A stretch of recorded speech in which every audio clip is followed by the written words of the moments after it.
Hello प्यारे बच्चों, welcome to this beautiful channel जिसका नाम है लर्निंग। तो जैसा कि आप लोग को पता है कि हम लोग नीट की एक PYQ की सीरीज स्टार्ट करी हुई थी। काफ़ी क्वेश्चंस हम लोग ऑलरेडी कर चुके हैं, काफ़ी टॉपिक्स हम लोग कर चुके हैं और ये बहुत इंपॉर्टेंट सीरीज है। अभी भी आपके पास जो समय है उसमें आप इन क्वेश्चंस को जरूर देखिए, करिए। अगर आपने नहीं करे तो डेफिनेटली करिए इनको।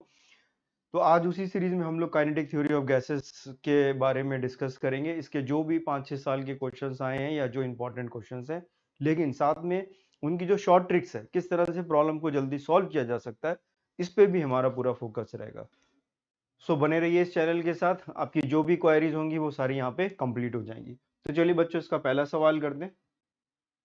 The average thermal energy of a monoatomic gas पूछी गई आपसे। बिल्कुल आसान सा सवाल है, बस टिक करना है। तो हमें मालूम है जो एनर्जी होती है वो होती है हमारे पास F/2 kBT। आपसे पूछा गया मोनोएटॉमिक गैस, तो मोनोएटॉमिक गैस में जो डिग्री ऑफ फ्रीडम होता है वो होता है 3, तो ये 3/2 kBT आ जाएगा। तो बिल्कुल आसान सा थियोरेटिकल क्वेश्चन देखा जाए तो हो जाता है, तो 3/2 kBT हो जाएगा।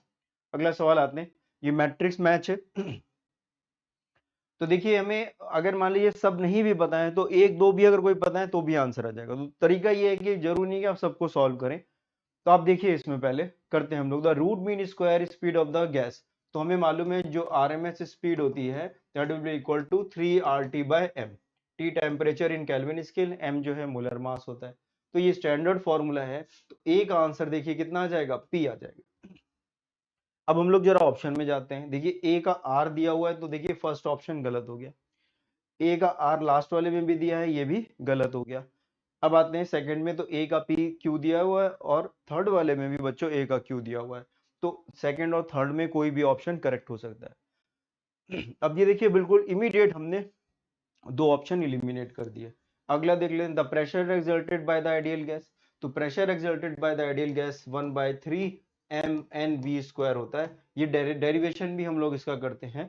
तो बी का जो है वो कितना हो जाएगा, पी हो जाएगा। तो बी का अगर हम पी देखें तो देखिए बी का आर दिया है, तो ये ऑप्शन गलत हो गया। तो थर्ड ऑप्शन हमारे हिसाब से इसमें करेक्ट है पूरी तरह से। तो बाकी के ना भी आते हैं तो भी कुछ चल जाएगा। लेकिन मान लीजिए आपको, क्योंकि ये दोनों स्टैंडर्ड हैं और बहुत ज्यादा हम लोग यूज करते हैं, तो ऐसा नहीं होता है कि हमें नहीं पता होता है जनरली। अब आता है average kinetic energy of the molecule. तो average kinetic energy of the molecule जो होती है वो लगभग हमारे पास 3/2 kBT के बराबर होती है। और total internal energy of the 1 mole of the diatomic gas, diatomic gas का जो डिग्री ऑफ फ्रीडम है वो 5 होता है, 2 रोटेशन का और 3 ट्रांसलेशन का। तो उसकी वजह से जो वैल्यू आएगी वो आ जाएगी 5/2 RT। तो डी का आंसर आर हो जाएगा। तो उसके हिसाब से भी अगर आपको वो भी कुछ पता है तो भी आपको आंसर तुरंत मिल जाएगा। ठीक है, तो थर्ड ऑप्शन आसान तरीका है बिल्कुल, और जल्दी हो जाता है करने के लिए। ये वाला क्वेश्चन देखते हैं। The container of volume 200 centimetre cube contain 0.2 gram of hydrogen gas and 0.3 mole of argon gas. The pressure of the system at temperature, ये पूछा गया आपसे। तो हम लोग फॉर्मूला लगा देंगे यहाँ पे बच्चों, PV इक्वल टू NRT। तो PV इक्वल टू कितना हो जाएगा, N1 प्लस N2, मोल्स अलग अलग गिवन है, R multiplied by T। Temperature हमें देखिए कितना दिया है, 200 केल्विन। नंबर ऑफ मोल्स कितने हो गए, 0.2 प्लस 0.3। आर की वैल्यू हमें गिवन है 8.3। टेम्परेचर हमें बच्चों 200 गिवन है, डिवाइडेड बाय, ठीक है ना, वॉल्यूम दिया है। वॉल्यूम कितना है, 200 सेंटीमीटर क्यूब। 200 सेंटीमीटर क्यूब, तो सेंटीमीटर क्यूब को हम 10⁻⁻6 लिखेंगे। बताओ ये मीटर क्यूब में हो जाएगा, ठीक है ना। 1 सेंटीमीटर क्यूब जो है वो 10⁻⁻6 होता है मीटर क्यूब में, ठीक है ना। तो ये मीटर क्यूब में बच्चों हम लोग ने इसको बदल दिया। सब SI सिस्टम में लिखना पड़ेगा तभी आंसर आएगा। देखिए इसमें इन्होंने पावर का ही खेल रखा है। देखिए 10⁵, 10⁴, फिर ये वैल्यू में 10⁵, 10⁶। तो आपका जो ये यूनिट वाला फैक्टर है उस पे फोकस किया गया है यहाँ पे देखा जाए तो सही हम लोग ने सही लिखा है। अब सारी चीजें ये मोल्स लिख दिए, ये SI यूनिट में लिखा है, टेम्परेचर आपको ऑलरेडी केल्विन में दिया है, सब सॉल्व हो जाएगा। बस इनको हम लोग सॉल्व कर लें, विल गेट द आंसर। तो ये 200 से तो 200 आप कैंसिल कर दीजिए, ये वैल्यू आ गई 0.5, 8.3 मल्टीप्लाइड बाय 10⁻⁻6। इसको सॉल्व करेंगे तो ये 4 पॉइंट समथिंग आ जाएगा और ये 10⁻⁻6 मेंटेन रहेगा। तो हमारा जो आंसर है वो क्या आ गया बच्चों, इसमें आंसर हमारा फोर्थ वाला आ गया, 10⁻6 सॉरी प्लस हो जाएगा, नीचे से ऊपर गया तो प्लस हो जाएगा, तो 10 की पावर प्लस 6 हो जाएगा। तो फोर्थ ऑप्शन देखिए हम लोग का करेक्ट है, आसानी से हो जाता है, कोई दिक्कत नहीं आती, बस थोड़ा अवेयर रहने की जरूरत। ये वाला क्वेश्चन देखते हैं। ये क्वेश्चन थोड़ा सा हमें लगता है बच्चों को मुश्किल लगता है, लेकिन फिर भी हो जाएगा, ठीक है ना। थोड़ा नीट के हिसाब से हम कह सकते हैं कि ये थोड़ा मॉडरेट लेवल पे। अब क्वेश्चन पढ़ी, the law of equipartition of the energy, the number of vibrational mode of polyatomic gas. ये हमें एक्चुअली में गामा लिखा है बच्चों, ये गामा है ना, गामा लिखा हुआ है सब, ये गामा है, ये वाई लिख दिया कोई नहीं, वो गामा के टर्म्स में लिखा हुआ है, पूछा गया। तो देखिए जो internal energy law of equipartition ये कहता है कि जितने भी डिग्री ऑफ फ्रीडम है सब पे सेम एनर्जी का डिस्ट्रीब्यूशन होगा। यानी मोनोएटॉमिक में 3 डिग्री ऑफ फ्रीडम है, तो अगर आपने एनर्जी दी तो हर डिग्री ऑफ फ्रीडम में इक्वली डिस्ट्रीब्यूशन होगा एनर्जी का। यानी कि 3 जूल आपने एनर्जी दी है तो 1 1 1 तीनों डिग्री ऑफ फ्रीडम में डिस्ट्रीब्यूट हो जाएगा, ठीक है ना। यही लॉ ऑफ इक्विपार्टीशन है। तो जो एनर्जी आप दे रहे हैं वो कितनी दे रहे हैं, देखिए मोनोएटॉमिक के लिए लिखते हैं, हम ये लिखेंगे F/2 RT मोनोएटॉमिक के लिए, फिर F/2 RT डायटोमिक के लिए, और वाइब्रेशनल के लिए हमें नहीं पता है तो हम इसको केवल FRT लिख सकते हैं, ठीक है ना। तो ये वैल्यू आ जाएगी हमारे पास 3/2 RT फॉर मोनोएटॉमिक, डायटोमिक के लिए 3/2 RT प्लस FRT। ये F जो है ये F degree of freedom for vibrational है, वाइब्रेशनल मोड ऑफ के लिए हम ये F की वैल्यू यूज कर रहे हैं फॉर वाइब्रेशनल,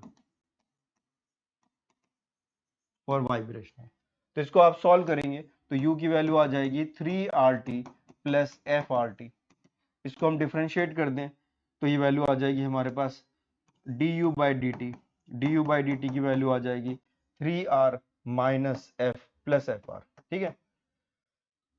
और ये du/dt की वैल्यू को हम लोग क्या लिखते हैं बच्चों, CV लिखते हैं, तो ये CV आ गया। तो CV की वैल्यू यहां से अगर आप F की वैल्यू देखें तो कितनी आ गई, CV/R माइनस 3, ये वैल्यू आ गई CV। अब आप देखो इतना आगे समझ में, ये वैल्यू आ गई हम लोग को समझ में यहां पर, ठीक है। तो अब आगे जाते हैं हम लोग इसमें। अब हम लोग को देखिए ये मालूम है बच्चों कि जो CV होता है वो होता है R/γ-1। तो जहां CV लिखा है वहां पर हम लोग क्या लिख सकते हैं, R/γ-1। तो देखिए CV/R की वैल्यू 1/γ-1 हो जाएगा। तो यहाँ पर हम लोग लिख सकते हैं 1/γ-1 माइनस 3, एलसीएम ले लीजिए तो γ-1 ये 1 माइनस 3 टाइम्स ऑफ γ-1, ठीक है। तो ये हो जाएगा +3 और ये हो जाएगा 4, तो 4 माइनस 3 गामा डिवाइडेड बाय γ-1। तो ये आंसर हम लोग का आ जाएगा। जरा चेक कर लेते हैं कौन सा आंसर है, 4 माइनस 3 गामा, ठीक है ना। तो कौन सा ऑप्शन बच्चों आ रहा है हमारे पास, 4 माइनस 3 गामा। तो देखिए थर्ड ऑप्शन हमारा ये ऑप्शन मैच कर रहा है, 4 माइनस 3 गामा अपॉन γ-1, वाई की जगह गामा लिखा हुआ है, ठीक है ना। आराम से आगे वाला क्वेश्चन हम लोग का हो जाता है। चलिए अगला सवाल देखते हैं बच्चों, इजी है ये भी question. The container has 2 chamber volume V1 2 liter 3 liter separated by the partition of thermally insulated. The chamber contain N1 and N2 moles of an ideal gas. Pressure given है, the partition is removed. याद रखिए thermally insulated है, thermally insulated है। तो जो thermally अगर insulated है तो एनर्जी का कोई भी जो है बाहर की तरफ से एक्सचेंज नहीं हो रहा है, सराउंडिंग के साथ कोई भी एक्सचेंज नहीं हो रहा है, ठीक है ना। तो ये पार्टीशन होगा, इसमें कुछ ऐसे बना होगा, यहाँ पर होगा इसमें P1 V1 और यहाँ पर कुछ P2 V2 हो गया। ये पार्टीशन आपने हटा दिया यहाँ से तो टोटल वॉल्यूम इसका V1 प्लस V2 हो गया, क्योंकि केवल एनर्जी का एक्सचेंज हो रहा है इसके अंदर ही हो रहा है और कुछ नहीं हो रहा है, बाहर से सराउंडिंग से कोई भी चेंज नहीं है। तो जो बाहर का हिस्सा है यानी कि P जो टोटल आएगा that is equal to V1 plus V2 is equal to P1 V1 plus P2 V2। ये वैल्यू हो जाएगी हमारे पास, ठीक है ना। P1 V1 plus P2 V2, total जब खोल दिया इसको पूरा तो टोटल वॉल्यूम V1 V2 हो गया और ये वैल्यू आ गई हमारे पास, इसी का हमें यूज कर देना है यहाँ पे। तो बस वैल्यू पुट कर दीजिए तो P equal to P1, P1 कितना दिया है बच्चों, देखिए P1 दिया है 1 एटमॉस्फेरिक, ये देखिए आप एटमॉस्फेयर में लिख दीजिए। वॉल्यूम 2 दिया हुआ है, P2 की वैल्यू 2 एटमॉस्फेयर दिया हुआ है, वॉल्यूम 3 दिया हुआ है, divided by V1 plus V2, V1 हमें 1 और 2 दिया, कितना 2 + 3 दिया, तो 2 + 3 लिख दीजिए। तो ये 2 + 6 8, 8/5 आ गया। 8/5 का मतलब 1.6 एटमॉस्फेयर, क्योंकि ये हमने सब एटमॉस्फेयर में ही लिखा हुआ है, तो एटमॉस्फेयर में ही आंसर मिल जाएगा। तो विल गेट 1.6 एटमॉस्फेयर। अच्छा, आंसर आ गया आराम से, कोई दिक्कत नहीं आती। अगला सवाल देखते हैं। तो देखिए मीन फ्री पाथ का बच्चों फॉर्मूला ही लिखा हुआ है, तो हमें मालूम है इसका फॉर्मूला क्या होता है, 1/√2 n पाई डी स्क्वायर, है ना। डी डायमीटर होता है, डायमीटर होता है, और ये सब आपको लिखा है। तो ये बच्चों ये पहला वाला ऑप्शन इसका जो है करेक्ट हो जाएगा। तो आसान से सवाल है, ऐसा कुछ भी इसमें नहीं आता। तो डी स्क्वायर के जो मीन फ्री पाथ है लैम्डा जो है 1/d² के प्रोपोर्शनल होता है, तो वो तो सभी में दिया हुआ है, ठीक है ना। और ये √2 पाई n d² के होता है, फॉर्मूला ही है, स्टैंडर्ड फॉर्मूला हम लोग याद रखते हैं, तो ये आंसर हो जाएगा, ठीक है। चलिए अगला सवाल देखते हैं हम लोग। ये पूछा था temperature of the gas is -50°C, to what temperature the gas should be heated so that their RMS speed is increased by 3 times। इसकी स्पीड जो है वो 3 टाइम्स इंक्रीज कर जाए बच्चों, ये पूछा गया आपसे। इंक्रीज्ड बाय लिखा है, तो मान लीजिए पहले इसकी v थी, तो अब RMS स्पीड दूसरी कितनी हो गई, 3v + v, यानी कि 4v हो गई। और जो RMS वैल्यू होती है उसका फॉर्मूला हमारे पास होता है 3RT/m। क्या होता है फॉर्मूला, 3RT/m। 3RT/m फॉर्मूला होता है 3RT/m। तो वो सब तो वही है, लेकिन RMS वैल्यू जो है वो एक्चुअली में प्रोपोर्शनल टू √/टेम्परेचर, बट टेम्परेचर केल्विन में होना चाहिए। तो देख लीजिए यहाँ पे, तो अगर हम V2/V1 लिखें यहाँ पर, तो ये temperature T divided by T2/T1 लिखना पड़ेगा, ये लिखेंगे। तो V2 कितना है, 4V हो गया, ये कितना आ गया था हमारे पास, 4V आ गया था, ये 4V आ गया। तो 4V divided by V equal to temperature T2 divided by temperature in Kelvin. तो ये -50° गिवन है, तो एक्चुअली में 273 प्लस ऑफ -50 हमने किया, तो हमारे पास ये वैल्यू आ जाएगी। इसको सॉल्व करेंगे हम लोग, तो हमें जो T2 मिलेगा वो केल्विन में मिलेगा। तो ये आपने सॉल्व करा, you will get 16 equal to, ये आ गया T2 डिवाइडेड बाय, ये कितना आ जाएगा, ये 3, और ये आ गया 2, और ये आ गया 2। तो T2 की वैल्यू हमारे पास आ गई 16 × 223। ये आ गया किसमें, केल्विन में। हमें बताना है डिग्री में, तो इसको आप मल्टीप्लाई कर दीजिए और फिर 273 से माइनस कर दीजिए, तो यू विल गेट आंसर। ये हमारे पास आंसर आ जाएगा।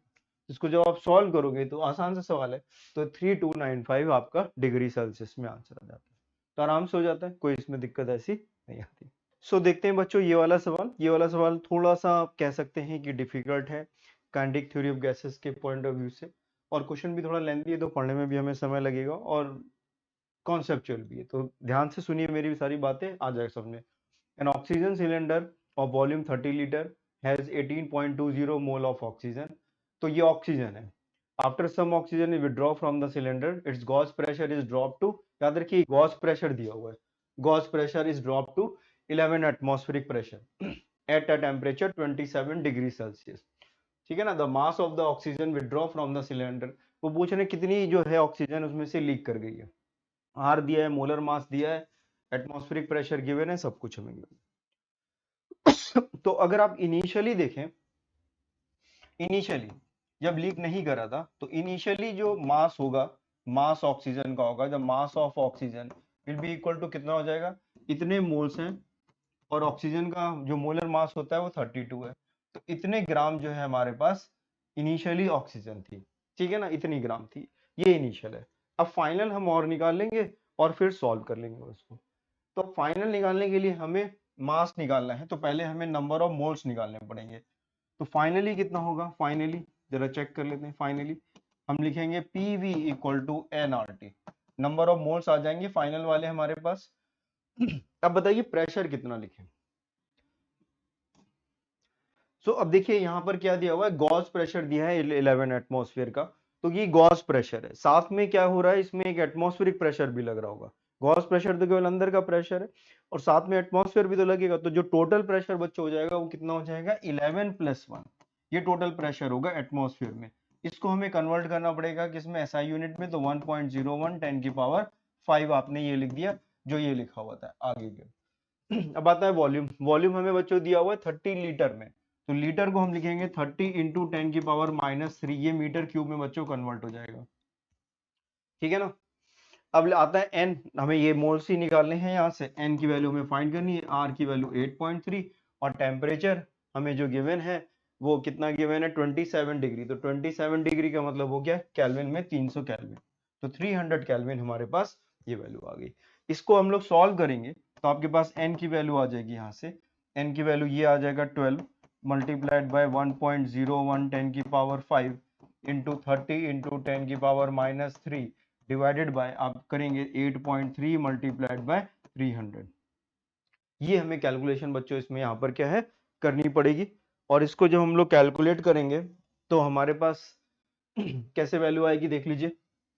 ये यहाँ से 30 से कैंसिल कर देंगे आप ये वैल्यू, ठीक है ना। सॉल्व करेंगे तो ये सॉल्व करना पड़ेगा, तो ये हमें याद है, हमने देख लिया कितनी वैल्यू आती है, 16.40 आती है।